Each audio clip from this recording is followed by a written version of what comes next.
There are questions about the legality of the second strike, right? Do you say, okay, this person's not a threat anymore, they're in the middle of the ocean, or do you say, okay, we consider this a threat, period, end of story, and so we're just going to get rid of them? You know, this has been something that a lot of former military members have been debating recently, but I would say this. It is suspicious to me that they came out with this, you know, Seditious Six tape. I think they kind of like that name, actually. I'm Senator Alyssa Sotkin. Senator Mark Kelly. Representative Chris DeLuzio. Congresswoman Maggie Goodlander. Representative Chrissy Houlihan. Congressman Jason Crow. I was a captain in the United States Navy. Former CIA officer. Former Navy. Former paratrooper and Army Ranger. Former intelligence officer. Former Air Force. Okay. So these are all intel types. So you take that kind of seriously, right? You would think. If you're a military member and you get all these people saying, hey, you don't have to obey orders, which by the way, you don't, you know, if it's an order that you don't agree with, everybody knows that. They teach you that when you go into the military. But why are they highlighting this right now? We want to speak directly to the members of the military. And then they took it one step further, right? What did they do? They went all over television and they said, hey, if you do something that you believe is illegal, if you do something and it turns out it is illegal, well, guess what? We're going to go after you when we get back in power. That's the message that they were communicating, and it's really kind of wild. Listen to Mark Kelly, who's like king of it. So first of all, they confirmed the double tap strike today, the White House, even though 2 days ago, Sean Parnell at the Pentagon was saying the entire story was fabricated, made up out of whole cloth, he said. It seems as though they are saying that Hegseth gave the order to kill everyone on board, a lethal strike, and that Admiral Frank Mitch Bradley was in charge. He's a head of special forces, and that he is the one that gave the order for the second strike, the double tap on the whatever survivors there were. Who is ultimately responsible if there is something wrong with the double tap strike, with the second strike? Well, Jake, I think it's going to be really important for my committee, the Armed Services Committee that I sit on, the same thing in the House, to get these people in the room and get testimony from them under oath, maybe part of it in a SCIF and in a secure facility and part of it publicly, to get what the exact real story is. I think this is what happens when you put an incompetent individual in perhaps the second most important job in our country, the Secretary of Defense. Pete Hegseth had no business being nominated. Republicans in the Senate should not have confirmed him.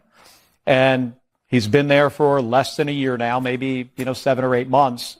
And this is the result of incompetence at the highest level. Here's a guy, runs around on a stage talking about lethality, warrior ethos, killing people. The president even echoes that. We're going to kill people. We're good at this in the military. We have the most professional and capable military this planet has ever seen. But when you have leadership that speaks in those terms, that aren't talking about the things that really matter, like training, what kind of combat power do we have? How do we make our military more efficient and effective? By the way, part of this was because you guys are out there pitching alternative hormones to anybody who wanted to come to the military. Come on, you could be trans. And what do you think's going to happen? Yeah, you kind of need to have this sort of swing back to the center, which is that the military is strong and the military is capable. And believe me, and I know this for a fact, Donald Trump doesn't want anybody dying. He really, really, he's pretty darn passionate about that. Even taking out a boat, I'm sure, was not easy for him. Really, because he does not want death on anyone, but he also wants to make sure he's protecting this country. I mean, by the way, go read. No, don't read John Bolton's book, because it's absolutely atrocious. It's absolutely atrocious. All the things that the New York Times loves to say about him and build him up because he's, against Trump. They couldn't even give him a decent book review because it was that bad. But he points out in there that there were attempts to do various strikes, and the president actually backed off because the carnage was going to be too much, and he just didn't want that. It's like, and he said this to me once directly, you try and look at yourself in the mirror every morning and you think about putting our young men and women at risk, and you try looking their parents in the eye after something happens. He does not want one American soldier dying, and he doesn't really want anybody dying anywhere around the world, but you wouldn't know that listening to these guys. And talking about, like, what are the laws? The law does matter. Well, you tell me, because you fired upon boats in the Gulf War, right? I mean, as a Navy commander. I sunk 2 ships. You sunk 2 ships. Are you allowed, once the ship starts sinking and there are survivors?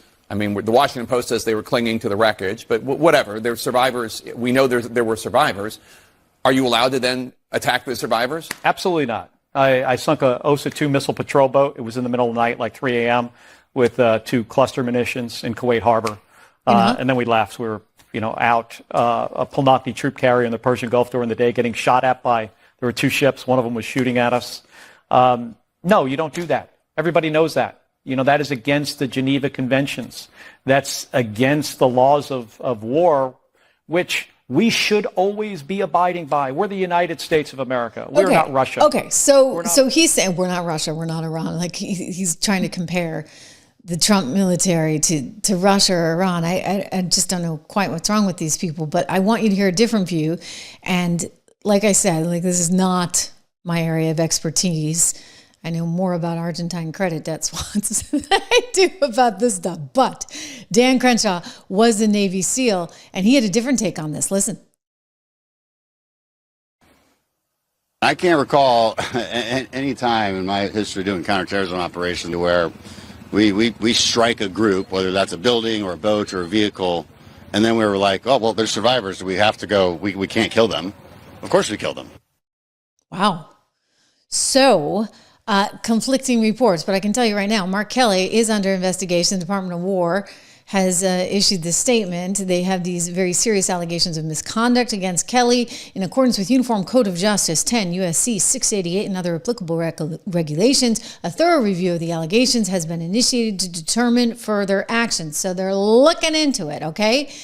They got federal laws like 18 USC 2387, which prohibit actions intended to interfere with the loyalty, morale, or good order and discipline of our armed forces, and violations will be addressed through appropriate legal channels. So now there's an investigation going on into Mark Kelly for being part of this initiative with the quote-unquote Seditious Six. I'll tell you, let's go to somebody who was in the military, Buzz Patterson, who came out and spoke out in a very, really authentic way. Some of you guys may have seen this. I showed it last week, but it's worth remembering and watching again right now as all of this stuff unfolds. He's like, what the HELL are you people doing?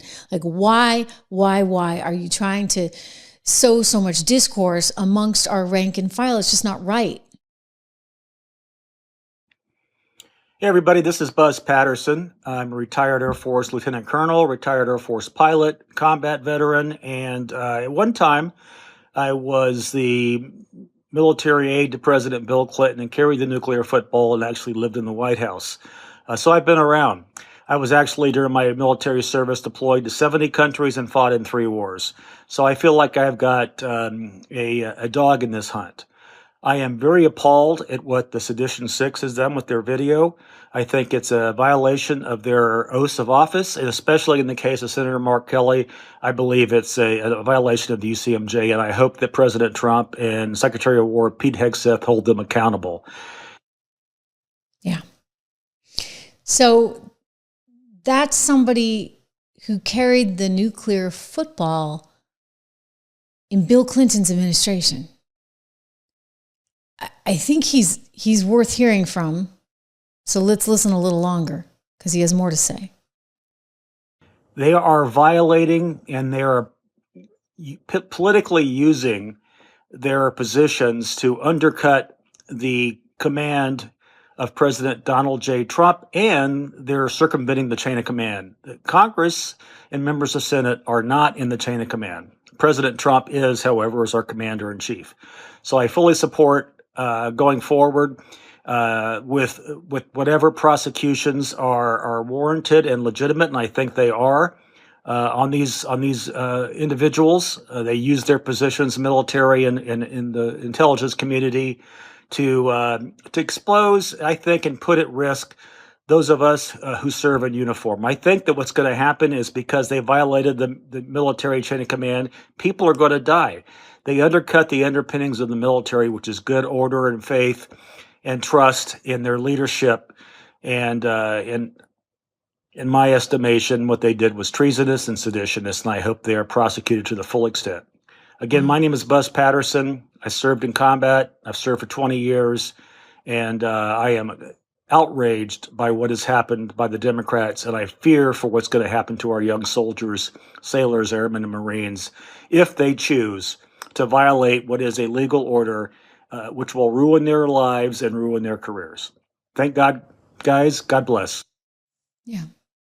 Well, that's kind of important to hear, because we're hearing a different message from all these blowhards all over cable news. I mean, they're trying to effectively threaten things, right? Like Jen Psaki with her horribly rated show. I mean, you want to talk about the reason why cable's over, for goodness sakes. Anyway, she's out there peddling this nonsense, trying to suggest, along with her guests, that anybody who is somehow in the military right now and does what Donald Trump wants is at risk of, we're talking 1930s, 1940s Germany stuff, right? The Nuremberg trials. I mean, it's kind of gross, but this is what they're saying, and I have to show you because you have to understand it, because it's serious, okay? This is serious. As I said, I'm actually an American historian by my academic background, and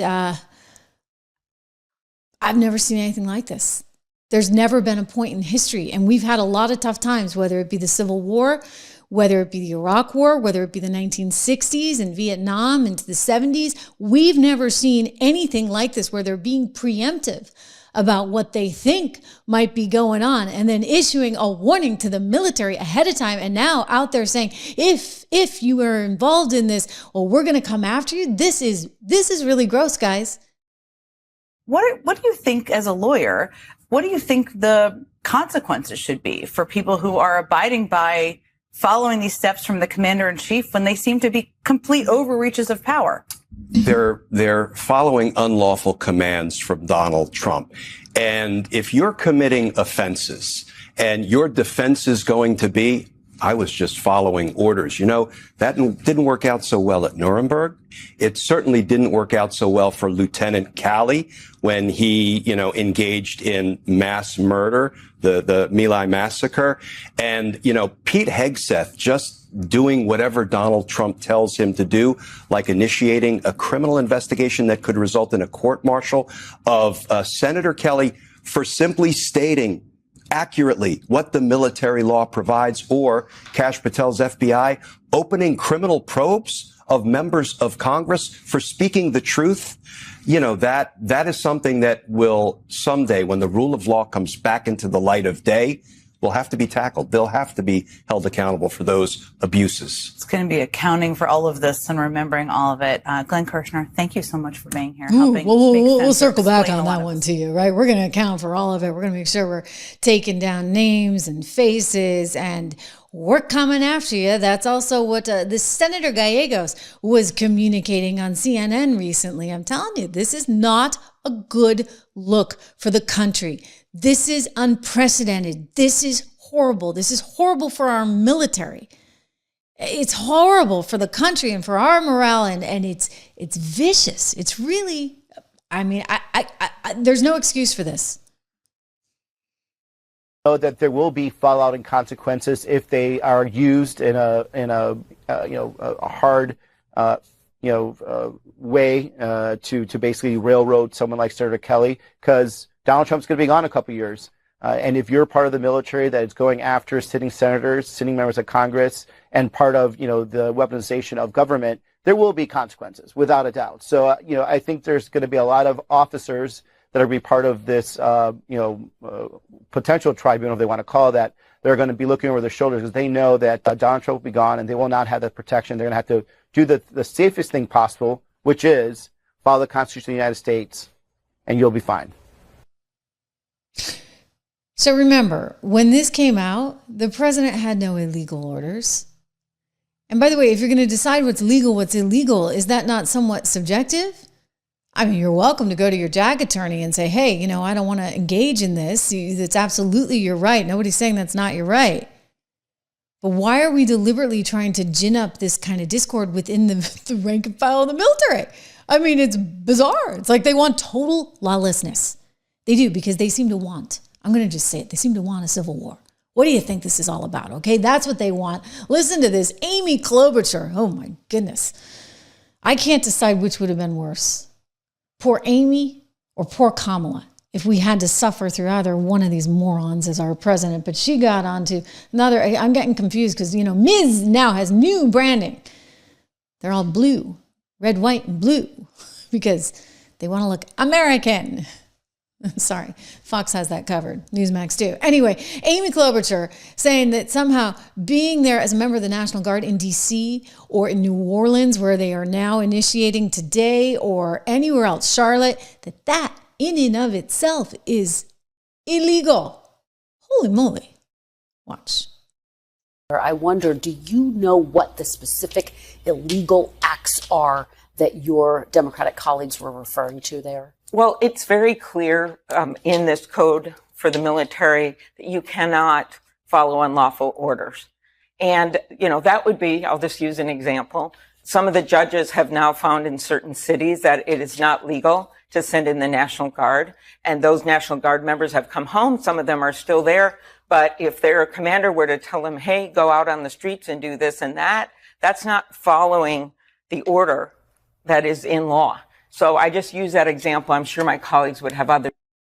You have no idea. You have no examples. You guys all went on TV and just started spouting a whole bunch of nonsense, hoping if you threw something at the wall, you just see what sticks. Oh, and then what do you know? They had the second strike information and they were able to kind of ride this one, and they're going to continue riding it to try and take down Hegseth and, of course, thus Trump and the entire, once again, MAGA movement all over.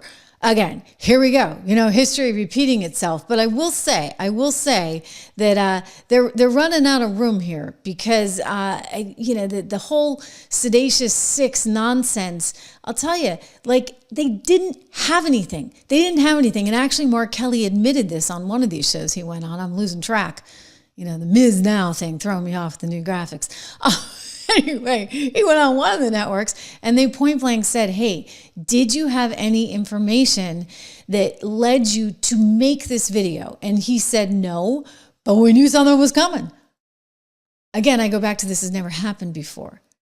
And so now you're trying to solve for the answer after the fact. So in kind of a made up way, you're now looking for the conflict, a conflict that, by the way, if this had been Biden's conflict, you would have rode this all day long. You know, we were getting upset about Afghanistan and the people hanging off the planes and everything, and, you know, American soldiers dying over there. And you guys had no problem with that because that was your decision, right? But now when Donald Trump tries to do something that is his decision, well, now we're dealing with a whole other thing.